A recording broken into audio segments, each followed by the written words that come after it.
Hello friends, सी Rakesh Mali here. और जैसे कि मैंने अपने पिछले वीडियो में आपको बताया था कि जो राजस्थान इलेक्ट्रिसिटी डिपार्टमेंट में जूनियर अकाउंटेंट का जो रिजल्ट्स हैं वो 17 तारीख कल आ चुका है। और उसमें उन्होंने क्या किया है, एक 3 महीने के बाद में इन्होंने रिजल्ट को जारी किया और किस प्रकार से किया वो भी आपको देखना चाहिए। इन्होंने एक लिस्ट जारी की है कि किन किन कैंडिडेट्स का सिलेक्शन डॉक्यूमेंट वेरिफिकेशन के लिए हुआ है। केवल ये इनकी तरफ से रिजल्ट के रूप में जारी हुआ है।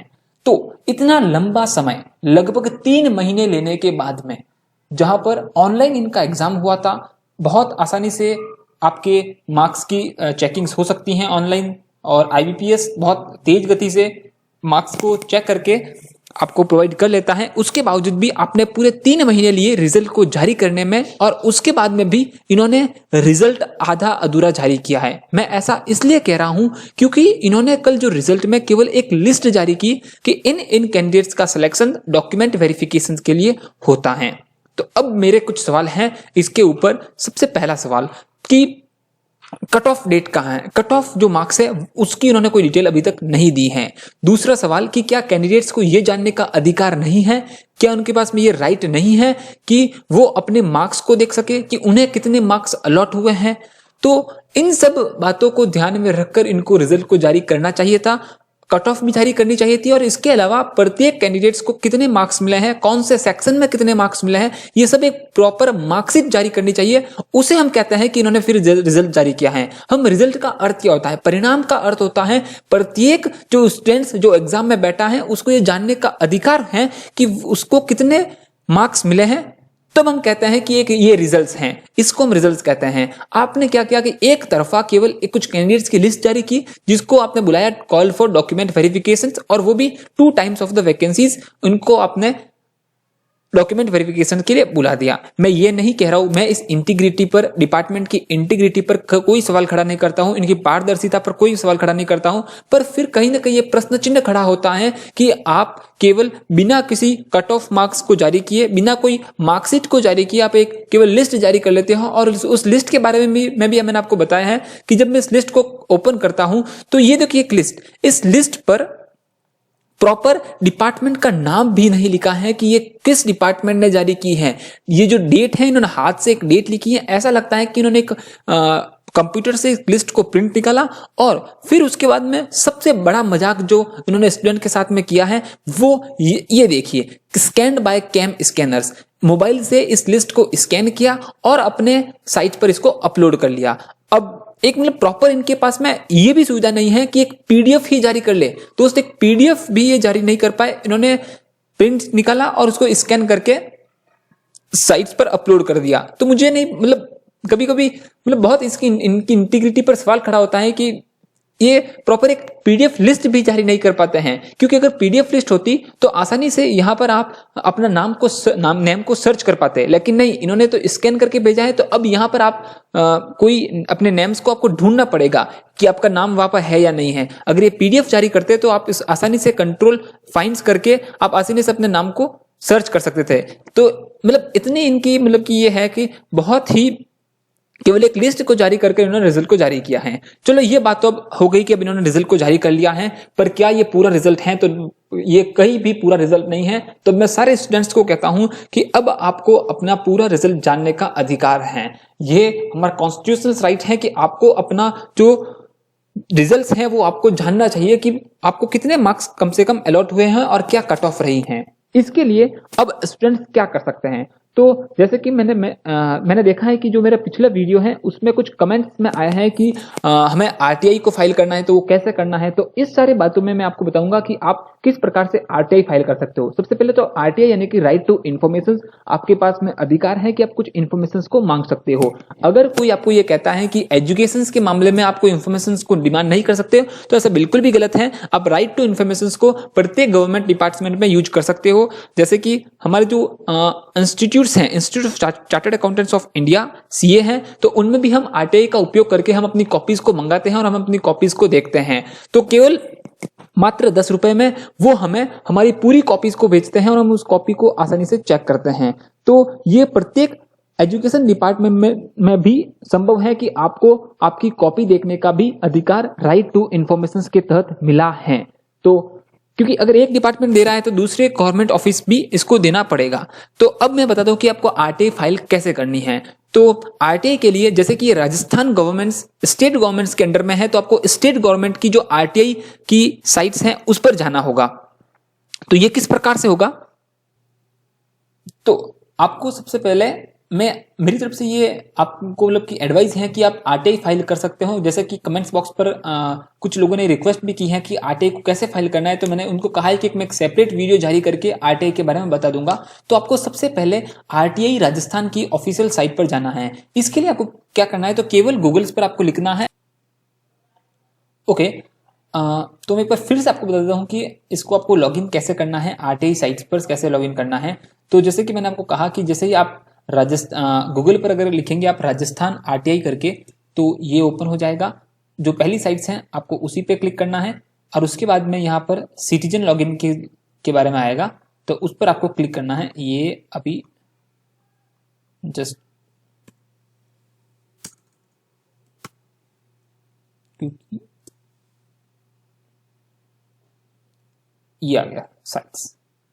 ओके, मैं होम पर चला जाता हूं यहाँ पे। ओके, ये साइट्स आपको ओपन हो जाएगी। उसके बाद में आपको citizen login with SSO ID करना है, तो आपकी एसओ आईडी ओपन हो जाएगी। आपको एसओ आईडी में लॉगिन करना है।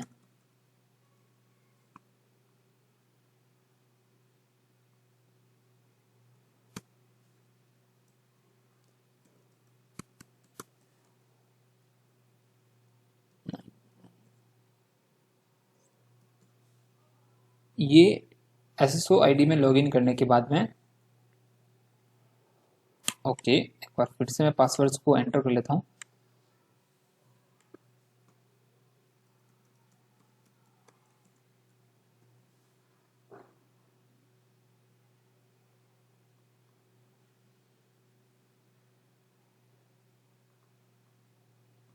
जस्ट सेकेंड्स, ये लॉगिन हो गया है एसओ आईडी। उसके बाद में जैसे मेरे यहाँ पर ऑप्शन आ रहा है राइट टू इन्फॉर्मेशन का, तो अगर आपके यहाँ ऑप्शन नहीं आ रहा है तो आप सीधे से एक सर्च कीजिए राइट करके RIGHT, तो ये ऑप्शन ओपन हो जाएगा। RI, ये आगे देखो राइट टू इन्फॉर्मेशन, इस पर आपको क्लिक करना है, तो आपको इस साइट्स पर ये लेके जाएगा सीधे से। ये साइट्स ओपन हो जाएगी। उसके बाद में आपको यहाँ पर सबमिशंस पर आना है। सबमिशन पर सबमिट आरटीआई एप्लीकेशंस पर क्लिक करना है। तो ये पूछेगा आपको कि आप बीपीएल परिवार से हैं, अगर यस और नो। इसका क्या फायदा है, अगर आप बीपीएल परिवार से हैं तो आपकी जो ये आरटीआई की जो फीस है वो नहीं लगेगी। आरटीआई की फीस 10 रुपए है, तो अगर आप बीपीएल परिवार से हैं तो आपको यस करना है, तो ये फीस आपकी नहीं लगेगी। और अगर आप बीपीएल परिवार से नहीं है तो आपको नो करना है, तो ये आपकी फीस आपको 10 रुपए यहाँ पर बहुत नॉमिनल चार्ज आपको देना पड़ेगा। फिर उसके बाद डिपार्टमेंट्स का नाम आपको यहाँ पर सेलेक्ट करना है। तो यहाँ राजस्थान राज्य विद्युत वितरण जो है वो एक डिपार्टमेंट यहाँ पर आ जाएगा। मैं उसको ढूंढ लेता हूँ। ये राजस्थान राज्य विद्युत प्रसारण निगम लिमिटेड, यहाँ आप आरटीआई को फाइल करें।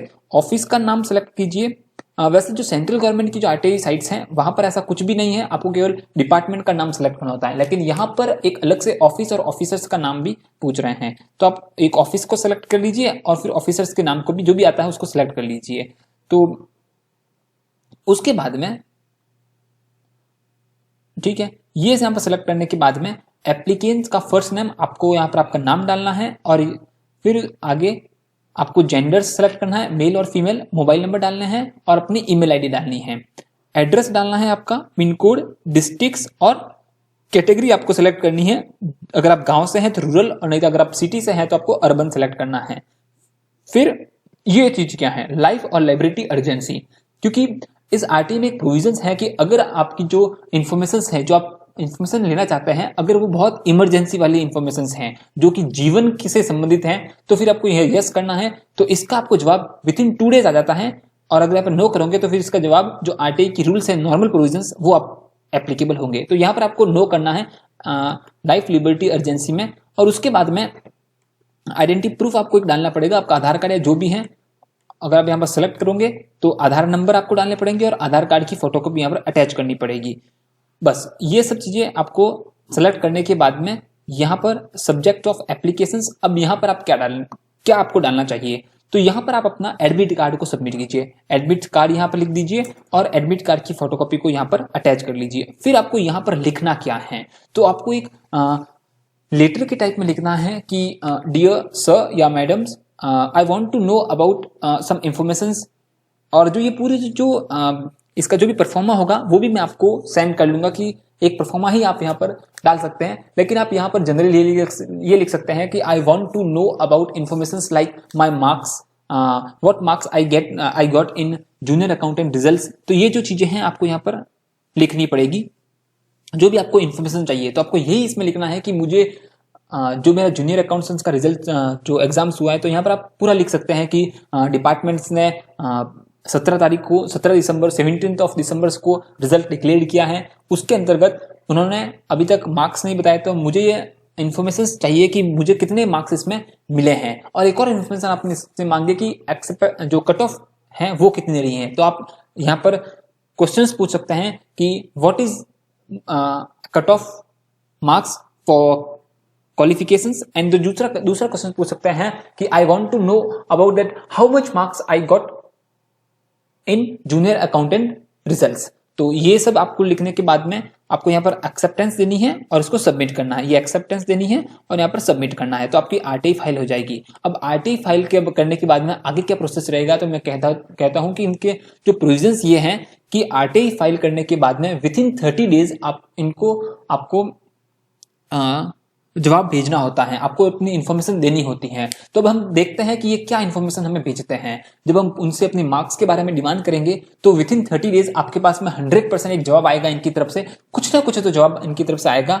अब देखना होगा कि ये डिपार्टमेंट्स अपने को मार्क्स बताता है या नहीं बताता है। अगर आपको मार्क्स फिर भी नहीं बताता है तो आगे क्या प्रोसेस होगा वो भी मैं आपको बता दूंगा। लेकिन आप यहाँ पर फर्स्ट अपील भी कर सकते हैं। जी हाँ, फर्स्ट अपील भी कर सकते हैं, बट ये जब आपका यहाँ से जो जवाब आ जाएगा, अगर आप उस जवाब से संतुष्ट नहीं हैं तो आप फर्स्ट अपील कर सकते हैं। तो ये जो आगे की प्रोसेस है वो हम बाद में देखेंगे कि उनकी तरफ से क्या जवाब आता है। तो जो भी आपका इन्फॉर्मेशन आए तो वो आप जरूर शेयर कीजिए कि उन्होंने आपको क्या इन्फॉर्मेशन प्रोवाइड की है, क्या वो रेडी है कट ऑफ मार्क्स और अपने मार्क्स को, आपके मार्क्स को बताने के लिए या नहीं। तो इस चीज को जरूर शेयर कीजिएगा जिससे कि हम आगे फर्दर और भी आगे प्रोसीजर्स कर सके। तो ये है आरटीआई के थ्रू जाने का रास्ता। उसके अलावा जो इनकी कुछ गलतियां रही हैं इस लिस्ट को जारी करने में, कि सबसे पहले तो ये जो कैम स्कैनर जो भारत में पूर्ण रूप से बैन हो चुका है। आपको पता होगा कि जून 2020 में सेंट्रल गवर्नमेंट ने एक नोटिफिकेशन इश्यू करके कैम स्कैनर्स और बहुत सारे चाइनीज ऐप को बैन किया था। तो ये कैम स्कैनर भी अपने भारत इंडिया में बैन है और इसका किसी भी गवर्नमेंट ऑफिस में यूज नहीं होना चाहिए। लेकिन ये देखिए कि आज भी ये जो हमारे गवर्नमेंट ऑफिस हैं वो अपने मोबाइल से इसको स्कैन करके कैम स्कैनर से, तो ये अगेंस्ट द नेशनल सिक्योरिटी और against the fundamental rights of constitution of India के अगेंस्ट हैं। तो ये भी इनकी एक बड़ी गलती हुई है। इसके संबंध में भी मैंने जो इंडियंस की जो आईटी मिनिस्ट्री है, जो आईटी मिनिस्ट्री है, मैंने उनको इसके बारे में कंप्लेंट्स एक भेजी है कि ये अभी भी कैम स्कैनर्स का यूज कर रहे हैं। तो देखते हैं कि उसका क्या जवाब आता है। उसके अलावा अब सबसे जो बड़ी बात है, मैं जो अगली बात करना चाहता हूं, जो भी यूट्यूब्स पर जो अपने वीडियोस जारी करते हैं रिजल्ट्स के बारे में, जो भी टीचर्स हैं, तो उनसे एक अपील करना चाहता हूं कि आप भी अब सबको एकजुट होकर इसके खिलाफ हमें लड़ना होगा। मैं ये नहीं कह रहा हूं कि ये रिजल्ट्स गलत हैं या सही हैं, बट कहीं ना कहीं फेयर चीजें होनी चाहिए, फेयर लड़ाई होनी चाहिए। हर जगह पर हमें ये अधिकार होना चाहिए कि हमें कितने मार्क्स मिले हैं और कम से कम कितनी कट ऑफ रही है, ये बात भी आपको जाननी चाहिए। जिस किसी भी स्टूडेंट्स का सिलेक्शन हुआ है उनको मैनी कॉन्ग्रेचुलेशंस कि आपका सिलेक्शन हुआ है और आप बहुत ही कॉन्फिडेंस के साथ में डॉक्यूमेंट वेरिफिकेशन के लिए जाइए। इसमें कोई दिक्कत नहीं है, आप डॉक्यूमेंट वेरिफिकेशन के लिए जाइए और मैं भगवान से यही प्रार्थना करूंगा कि आपका सिलेक्शन यहाँ पर डॉक्यूमेंट वेरिफिकेशन के लिए हो जाए। पर फिर दूसरी तरफ बात करता हूं, क्योंकि एक बहुत बड़ी जो कम्युनिटी है वो खड़ी है इस आस में कि कम से कम उन्हें ये देखने का मौका मिले कि उन्हें कितने मार्क्स मिले हैं, जिससे कि वो फ्यूचर्स की अपने प्लानिंग्स को कर सके। तो जो जितने भी यूट्यूब पर जो वीडियोस जारी करते हैं रिजल्ट के बारे में, तो आपको अब हमारी सब ड्यूटी बनती है कि हम सब मिलकर इसके खिलाफ जो प्रोसीजर्स करें कि जिससे कि स्टूडेंट्स, जो सभी स्टूडेंट्स हैं, उनको उनके मार्क्स को देखने मिल जाए। और एक और बात मैं यहाँ पर कहना चाहता हूं कि जिस किसी का भी सिलेक्शंस हुआ है तो वो ये नहीं सोचे कि हम उनके अगेंस्ट में कुछ चीज़ें करना चाहते हैं। मैं कहता हूँ कि आप डिजर्व करते थे सिलेक्शंस, आपने बहुत अच्छी मेहनत की और आपका सिलेक्शंस हुआ, इसके लिए आपको बहुत बहुत मैनी कॉन्ग्रेचुलेशंस। लेकिन यहाँ पर हमें ये देखना होगा कि कम से कम स्टूडेंट्स को अपने मार्क्स तो पता चलने चाहिए, जिससे कि वो अपने फ्यूचर्स की प्लानिंग को कर सके। और आपका सिलेक्शन जिन किसी का भी हुआ है तो इसके अगेंस्ट में हम नहीं खड़े हैं, आपका सिलेक्शन हुआ ये बहुत खुशी की बात है। आप डॉक्यूमेंट वेरिफिकेशंस के लिए जाइए, बहुत अच्छी बात है। बस मैं ये चाहता हूं कि कम से कम डिपार्टमेंट फेयर रिजल्ट को जारी करे। और मेरा इसमें कोई पर्सनल मोटिव भी नहीं है, क्योंकि I am well settled as a chartered accountants. तो मैं तो बस ये चाहता हूं कि स्टूडेंट्स को कम से कम एक फेयर रिजल्ट मिले, और ये तभी होगा जब हम सब जने अगर एकजुट करके ऐसा कुछ करेंगे तो। क्योंकि मैंने ऐसे इंसिडेंट्स को पहले भी फेस किए हैं। तो अगर हम एक साथ में अगर सभी स्टूडेंट्स को, और एक और बात कि सभी स्टूडेंट्स से आह्वान करना चाहता हूं कि जो आपकी लड़ाई है वो आपको खुद को ही लड़नी होगी। कोई भी आपके बिहाफ पर लड़ने के लिए आएगा नहीं, आपको खुद ही कर्म करना पड़ेगा, तभी आपको रिजल्ट मिलेगा। तो इस रिजल्ट को प्राप्त करने के लिए हमें मेहनत करनी पड़ेगी आगे। और उसके साथ साथ में आप अपनी पढ़ाई का भी ध्यान रखें, जिससे कि आगे अगर कोई एग्जाम्स हैं, जो आने वाले एग्जाम्स हैं, उस पर भी फोकस रखिए। क्योंकि जो हो चुका है वो ठीक है, आगे क्या प्रोसीजर रहेगा वो हमें लड़ना होगा, लेकिन उसके साथ साथ अपनी पढ़ाई भी को भी जारी रखें।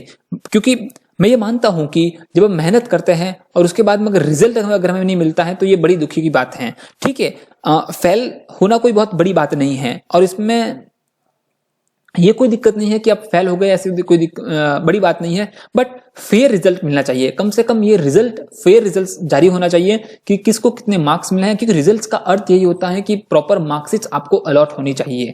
और मैं कहता हूं कि अगर ये पॉसिबल हो तो रिजल्ट के साथ साथ में मार्क्सिट के अलावा डिपार्टमेंट को जो स्टूडेंट्स ने जो रिस्पॉन्स दिए हैं क्वेश्चंस के, जो क्वेश्चंस को जो सीट्स हैं उसको भी जारी करनी चाहिए। क्योंकि ये सब कुछ संभव हो सकता है, ऑनलाइन उसकी प्रिंट निकल सकती है कि आपने पहले क्वेश्चंस में किस ऑप्शंस को सिलेक्ट किया और उसका क्या वास्तव में ऑप्शंस हैं। तो इससे ये और भी फेयर रिजल्ट जारी होगा।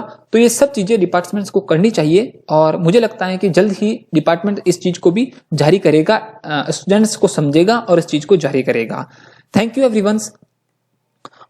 और अगर आपको कुछ भी इश्यूज हैं, कुछ अगर आरटीआई को फाइल करने में कुछ इश्यू आ रही हैं या फाइल नहीं कर पा रहे हैं, तो आप मुझसे कांटेक्ट कर सकते हैं। टेलीग्राम डिस्क्रिप्शन बॉक्स पर मैं मेरी टेलीग्राम आईडी दे दूंगा, तो उससे आप मुझसे कांटेक्ट कर सकते हैं या मुझे मेल कर सकते हैं।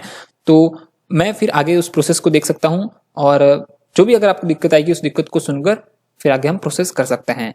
तो आपका बहुत बहुत धन्यवाद इस वीडियो को देखने के लिए। Thank you.